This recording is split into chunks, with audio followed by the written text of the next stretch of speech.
រៀបចំធ្វើតែបាក់អម music មកឈុតជួនតែជួននេះនៅខាងខេត្តកំពង់ធំចំនួនមកឈុតផលិតផលស្តង់ដារអាមេរិកយើងដែលមានតកោ DJ 1000ដែលមានកម្លាំងបាសពេញនៅតែ2000វ៉ាត់ទំហំសាប់2ទឹកកន្លះដែលបាសម៉ូដថ្មីនេះគឺយើងទុកឲ្យពុយពីក្នុងចាមកបងសាក់មកពេញងាយស្រួលយកច្រឡំហើយយើងមកពាក់ជាមួយនឹងអំពូលភ្លើង LED លោកភ្លើងចម្រោះពណ៌តាមអត់ភ្លើងជាមួយគឺស្អាតខ្លាំងមែនតើហើយមានជាប់ជាមួយនឹង microphone VIP ផ្លែដៃជាមួយមកគូទៀតយកទៅគឺច្រៀងអែមតែម្ដងសាក់បាសម៉ូដនេះគឺទំនើបណាគឺយើងបែងចែកសាប់ខាងក្រោមសាប់សុទ្ធខាងលើគឺប្រភេទអេហ្គុយខាងលើដាច់តែម្ដងគឺយើងផ្គុំជាមួយនឹងអេហ្គុយទុយរហូតដល់ទៅ6គ្រាប់ហើយខាងលើនេះធុងហាយនេះគឺយើងត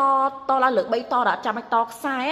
ចាសលេងជិះមកគឺអែមែនតើដែលបាសម៉ូដថ្មីនេះគឺមានកម្ពស់ដល់ទៅ1.9 ម៉ែត្រមុខ4ទឹកជំរៅ4ទឹកគឺទម្ងន់បាសដល់ទៅ12គីឡូឥឡូវធ្វើតែសលេងបាសផ្ទាល់តែម្ដង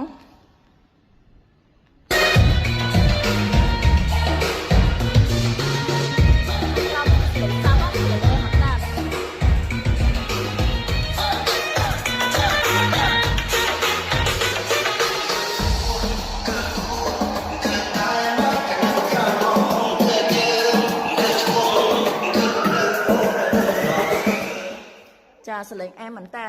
បាសនេះគឺមានជាប់ជាមួយនឹងបានធានារយៈពេលពេញ1ឆ្នាំពីក្រុមហ៊ុនណាហើយខាងលើនេះគឺយើងមានជាមួយនឹងដៃលើកចែកជាមួយពាក់ជាមួយនឹងផ្ទាំងអំភ្លីនៅពីលើចាជាមួយនឹងរុនខ្យល់នៅពីក្រោយចែកបាសនេះគឺយើងអាចបន្ថែមជាមួយនឹង